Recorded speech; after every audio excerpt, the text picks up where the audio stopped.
화성교회 성도님들 안녕하세요. 박주원 목사입니다. 오늘은 예배모범 강의 5번째 시간으로 설교에 대해 알아보려고 합니다. 오늘 강의는 설교가 무엇인지, 설교가 왜 중요한지, 설교자의 자격은 어떻게 되는지, 또 설교의 또 다른 한 부분으로서 청중, 그리고 마지막으로 결론의 순서로 진행을 하도록 하겠습니다. 자, 이제 마음의 심호흡을 크게 하시고 본격적으로 시작하도록 하겠습니다. 여러분, 설교라는 것이 무엇일까요? 아마 많은 성도님들께서는 신앙생활을 하시면서 이 설교라는 단어가 굉장히 익숙하실 것입니다. 하지만 세상에서는 설교라는 단어가 썩 좋은 느낌은 아닌 것 같습니다. 상대방에게 이야기를 하다가 나에게 설교하지 마 라는 말을 듣거나 직장 상사나 부모님이 아랫사람에게 아유, 또 설교 시작하셨네 라는 표현을 듣는다면 그것을 좋은 의미로 받아들일 수 없겠죠. 이럴 때의 설교는 네이버 국어사전에 설교라는 단어의 두 번째 의미입니다. 거기에는 이렇게 정의되어 있습니다.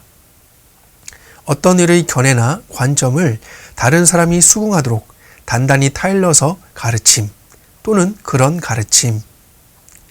여기에는 상대방 견해에 대한 다른 의견이 있을 수도 있기 때문에 불일치가 있을 수도 있습니다. 하지만 예배의 한 요소인 설교에는 그런 의미가 아니죠. 네이버 국어사전의 1번에서는 설교를 이렇게 정의합니다. 종교의 교리를 설명함 또는 그런 설명. 이 정의가 우리 예배의 요소인 설교에 대해서 비슷하게 접근은 하고 있지만 만족스러운 설명은 아닙니다. 그렇다면 설교는 무엇일까요? 이것에 대해서 예배모범에는 다음과 같이 기록이 되어 있습니다. 하나님의 말씀은 구원의 능력이다. 그것을 전달하는 설교는 복음 사역에 있어서 가장 위대한 일이다. 이 문장을 정리해 보자면 설교는 하나님의 말씀을 전달하는 것이죠. 그러나 거기에서 그치지 않습니다. 왜냐하면 하나님의 말씀은 구원의 능력이기 때문에 하나님의 말씀을 전달하는 설교를 통해서 구원의 능력을 경험하게 되기 때문입니다.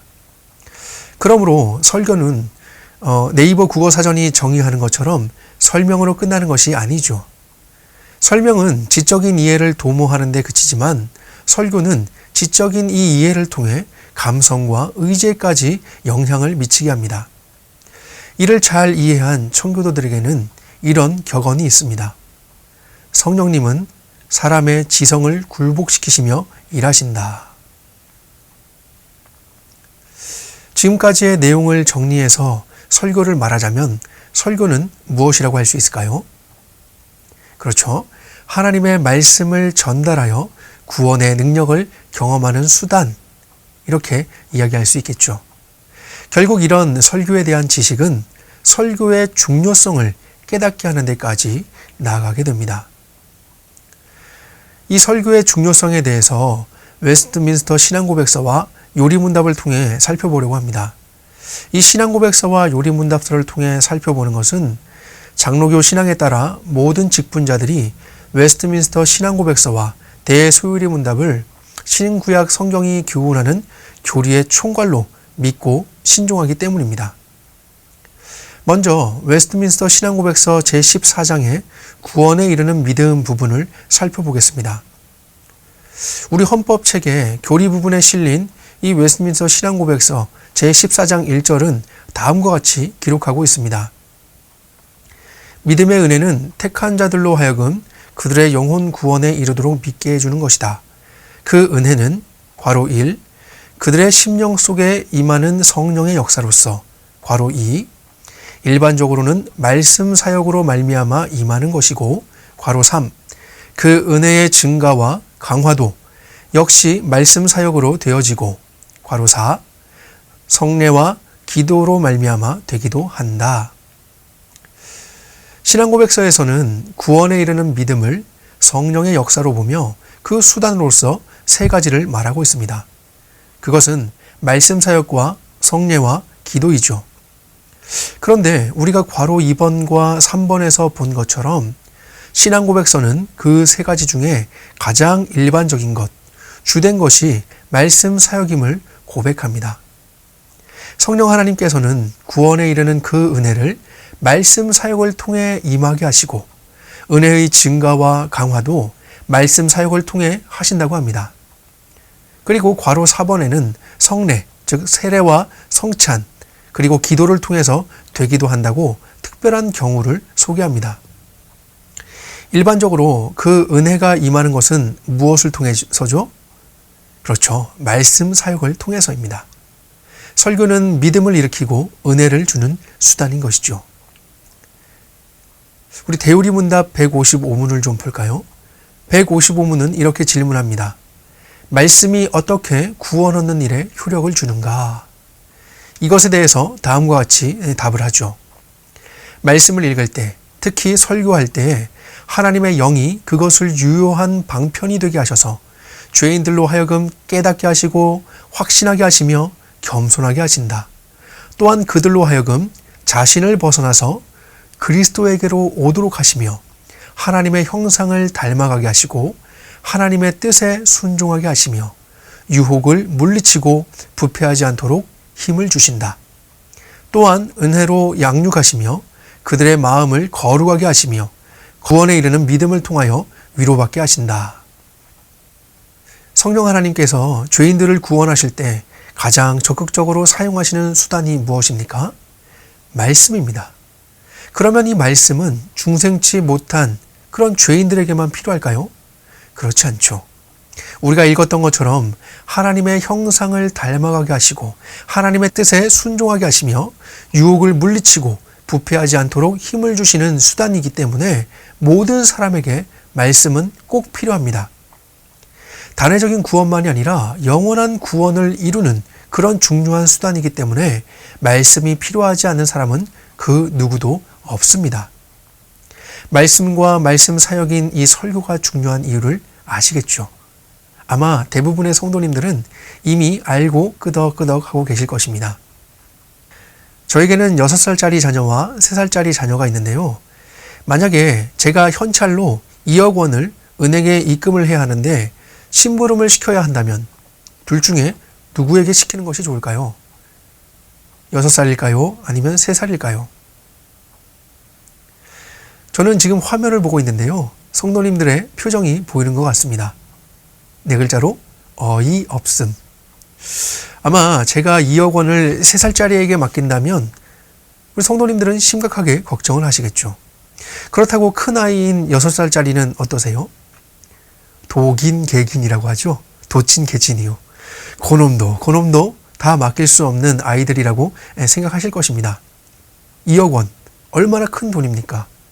예를 들긴 했지만 저도 상상이 되지 않는 그런 금액입니다. 중요하고 가치가 있는 것은 그것을 감당할 만한 사람에게 맡겨야 하겠죠. 우리는 지금까지 설교가 무엇인지 그리고 설교가 얼마나 중요한지를 살펴보았습니다. 그렇다면 이렇게 중요한 설교를 아무에게나 맡길 수 있을까요? 가치가 있고 중요한 것은 그것을 감당할 만한 사람에게 맡겨야 한다면 설교도 마찬가지겠죠. 그래서 예배 모범에서는 설교자의 자격에 대해서 우리에게 몇 가지를 알려주고 있습니다. 바로 설교자가 설교를 잘함으로써 부끄러울 것이 없는 일꾼이 되고 자기 자신과 듣는 자들을 구원에 이르도록 하기 위해서이죠. 예배 모범에서는 첫 번째, 성경 원어에 대한 지식이 있어야 한다고 그렇게 말합니다. 여러분, 성경 원어는 무엇이죠?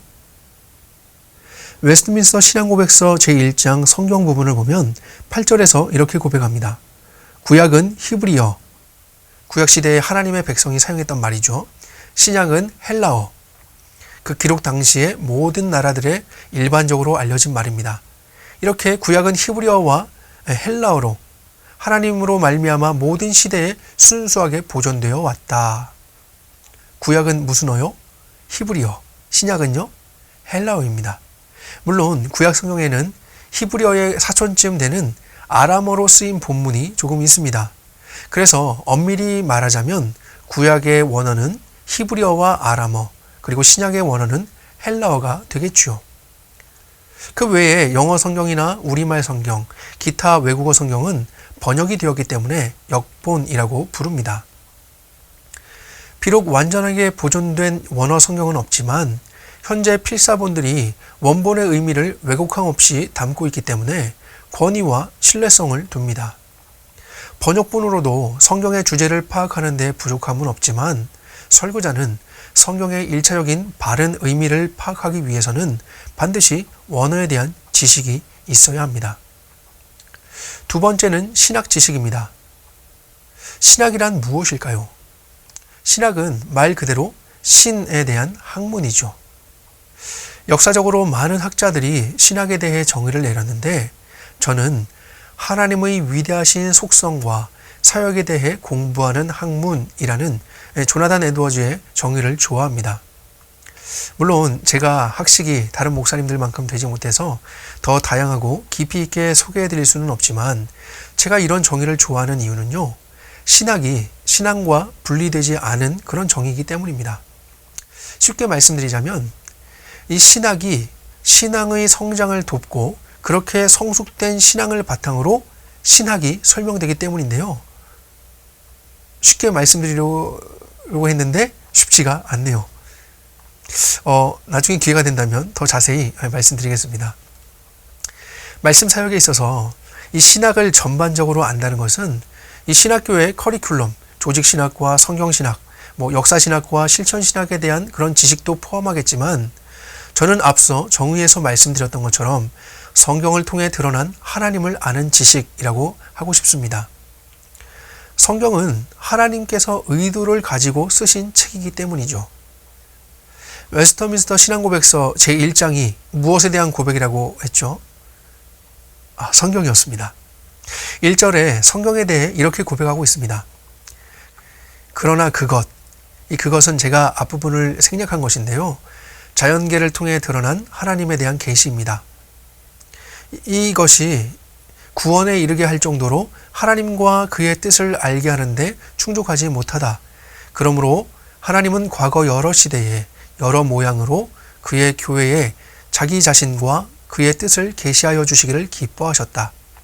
그 후에는 그 계시된 진리를 전체적으로 기록하도록 하심이 또한 그의 기뻐하시는 뜻이었다. 이 기록된 책이 성경이다. 하나님이 교회에 무엇을 계시하여 주시기를 기뻐하셨다고요? 자기 자신, 하나님 자신과 하나님의 뜻입니다. 바로 그것을 성경에 기록하게 하신 것이죠. 그럼 성경을 통해 무엇을 알아야 할까요?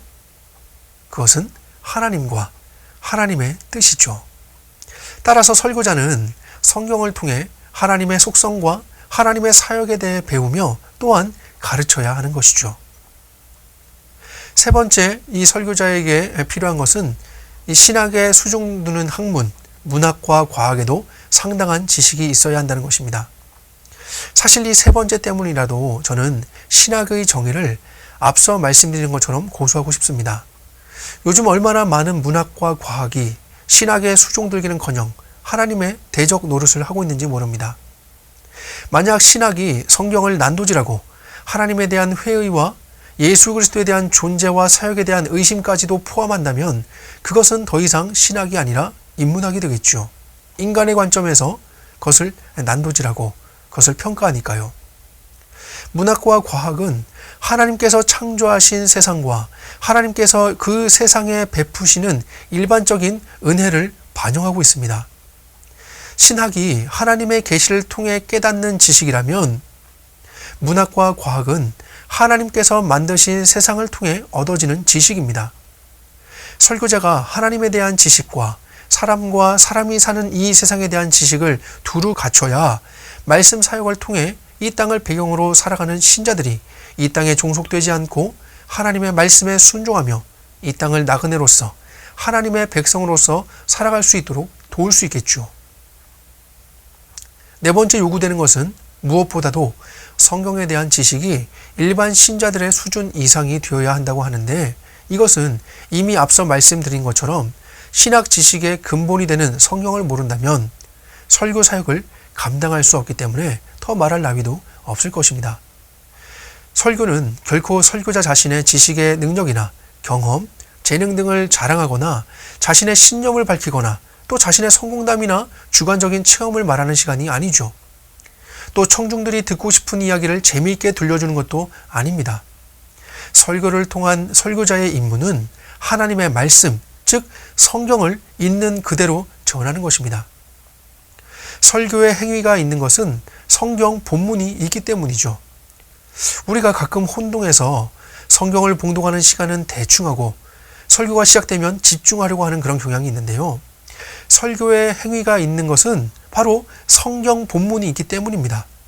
따라서 설교자는 자신이 읽은 성경의 말씀을 모든 청중들이 이해하기 쉽도록 잘 설명해야 하기 때문에 성경에 대한 지식은 반드시 필요합니다. 그리고 마지막으로 늘 기도로 구해야 할 성령의 조명과 기타 건덕상 필요한 인격이 갖추어져야 된다라고 말합니다. 건덕, 덕을 세우는 것이죠. 제일 앞에서 설교가 무엇인가 라고 할 때 설명은 지적 이해를 도모한다고 했습니다. 하지만 설교는 인간의 전 인격적인 변화를 이루시는 성령 하나님이 사용하시는 은혜의 수단이기 때문에 설교자는 성령 하나님이 일하시는 도구로서 자신의 설교와 자신의 설교 사역이 준비될 수 있도록 기도에도 힘써야 하는 것이죠. 그리고 무엇보다 전인격적으로 변화를 도모하는 설교이기에 전인격적인 변화를 경험한 설교자가 필요한 것입니다. 그렇기에 성령 하나님의 도우심이 절실한 사역이죠. 그런데 사실 이 설교자의 인격에 대해서는 사람이 살아가는 원리도 작용을 하죠. 흔히 메시지 이전에 메신저라고 그렇게 표현을 합니다. 설교자가 전하는 메시지는 물론 하나님의 말씀이기에 기본적으로 모든 성도님들께서는 아멘 이렇게 받으실 것입니다. 하지만 설교자에 대해 그 신뢰에 문제가 생긴다면, 설교자에게 개인적인 문제가 생긴다면 그의 메시지를 받는 것도 어려움이 생기겠죠.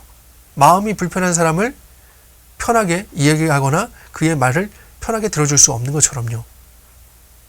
그러므로 전달하는 내용만큼 전달자도 아주 중요합니다. 또 중요한 부분이 한 부분이 있는데요. 그것은 바로 청중입니다. 설교 사역의 목적은 설교자가 메시지를 전달하는 데에만 있지 않습니다. 설교 사역이 가능한 조건은 설교를 듣는 청중이 있을 때이죠. 청중은 듣고 지식을 전달받는 것으로만 끝나지 않습니다. 설교를 잘 듣고 그에 따른 성령 하나님의 사역을 경험해야 합니다. 이것을 위해 설교 사역이 존재하는 것이죠. 그렇다면 설교자가 설교에 대해 잘 알고 설교를 잘 준비하고 잘 해야 하는 것처럼 설교를 듣는 청중들도 설교에 대해 잘 알고 설교를 잘 들어야 합니다. 웨스트민스터 신앙고백서 제21장 예배와 안식일 부분에서 5절에서 이 예배의 거룩한 규례들의 실행 방법에 대해서 괄호 2번과 3번은 이렇게 말합니다. 괄호 2번 설교는 건전하게 해야 되며 괄호 3번 회중은 하나님을 순종하는 태도와 깨닫는 마음과 신앙과 경외심으로 성실하게 말씀을 드려야 되고, 설교 사역은 결코 설교자에게만 달려있는 것이 아니죠. 청중도 굉장히 중요합니다. 이 부분에 대해 대우리문답 160문이 더 자세하게 설명하고 있습니다. 대우리문답 160문은 설교 말씀을 듣는 이들에게 요구할 사항이 무엇인가 라고 질문을 하고 이렇게 답변을 합니다. 말씀을 듣는 이들에게 요구할 것은 말씀을 듣기 위하여 열심을 다하고 준비하고 기도함으로써 참여해야 한다. 그들이 듣는 것을 성경 말씀에 비추어 검토하고 진리를 믿음과 사랑과 온유함과 열린 마음을 가지고 받아들이며 하나님의 말씀으로 받아들여야 한다. 그리고 그 말씀을 묵상하고 참고하며 마음에 간직하며 생활 속에서 열매를 맺도록 해야 한다. 여러분 어떠세요? 설교를 듣는다는 것이 그렇게 간단하지가 않은 것 같죠? 설교자가 기도하며 열심히 준비하는 것만큼 청중들도 기도하며 열심히 듣기를 준비해야 한다는 것을 알 수 있습니다. 게다가 듣는 것으로 그치지 않고 듣는 것을 마음에 간직해 기억하며 생활 속에서 열매를 맺도록 부지런히 힘써야 한다는 것도, 이것은 부담이 되지만 이것이 바로 설교 사역의 진정한 열매가 아닌가 생각해 봅니다. 부디 저와 여러분이 이런 청중이 되기를 소망해 봅니다. 멋지지 않나요? 그동안 설교는 목사님만 잘 준비해서 잘 전달해 주면 되는 줄 알았는데, 거기에 은혜가 딸려 있는 줄 알았는데, 물론 하나님이 도와주셔야 한다는 것 정도는 생각했었는데, 그렇게 예배의 한 요소로서 설교가 완성되는 줄 알았는데, 그것만이 아니라 듣는 나도 잘 준비해서 하나님의 도우심으로 잘 들어야 하고 삶에서 열매를 맺을 때 완성이 된다는 것, 즉 성령 하나님의 조명을 받은 설교자와 청중이 함께 설교를 완성해 간다는 것, 이것은 정말 멋진 것 같습니다. 이제 더 이상 설교 시간에 소극적으로 앉아 있을 수만은 없겠죠. 적극적으로 두 귀와 마음의 귀까지 활짝 열고 하나님의 말씀을 듣는 우리가 되었으면 좋겠습니다. 벌써 시간이 훌쩍 지났습니다. 마치기 전에 설교에 대하여서 한 가지만 더 점검을 하고 마치겠습니다. 우리가 지금까지 예배 안에서 설교가 정말 중요하다는 것은 잘 배웠어요. 그렇다면 설교가 예배의 전부일까요? 맞으면 O, 틀리면 X. 하나, 둘, 셋. 그렇죠. 설교가 그만큼 중요하지만 설교가 예배의 전부는 아닙니다. 정답은 X였습니다. 예배에는 각각의 요소들이 순서로 자리 잡고 있습니다.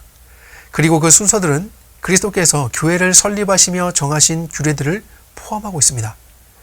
우리 헌법 교회 정치 제18장에는요, 교회의 거룩한 규례를 기도, 찬송, 성경 봉독, 설교, 세례, 성찬, 금식 기도와 감사, 교리 학습, 헌금, 권징, 축복, 이렇게 11가지를 제시하고 있습니다. 그리스도의 교회에서 실시해야 하는 것들이죠. 이 중에 상당수가 예배 순서 안에 포함되어 있습니다. 따라서 모든 예배의 순서는 다 중요합니다. 이 요소들이 모여서 하나님을 경배하는 예배를 이루는 것이죠. 따라서 설교가 예배 안에서도 참 중요하지만 설교가 그 예배의 전부는 아니라는 사실을 꼭 기억하셔야 합니다. 그렇다면 설교를 들었다고 해서 예배했다 혹은 예배 다 드렸다 라고 할 수 없음도 아시겠죠? 오늘 우리는 설교가 무엇인지, 설교가 왜 중요한지, 그리고 설교자의 자격과 그 설교의 또 다른 부분으로서 청중에 대해 생각해 보았습니다. 부디 오늘 공부한 내용이 우리 화성교회의 예배가 하나님이 기뻐 받으시는 예배로 회복되는 한 부분이 되었으면 좋겠습니다. 설교의 현장에서 뵙기를 바라며 샬롬.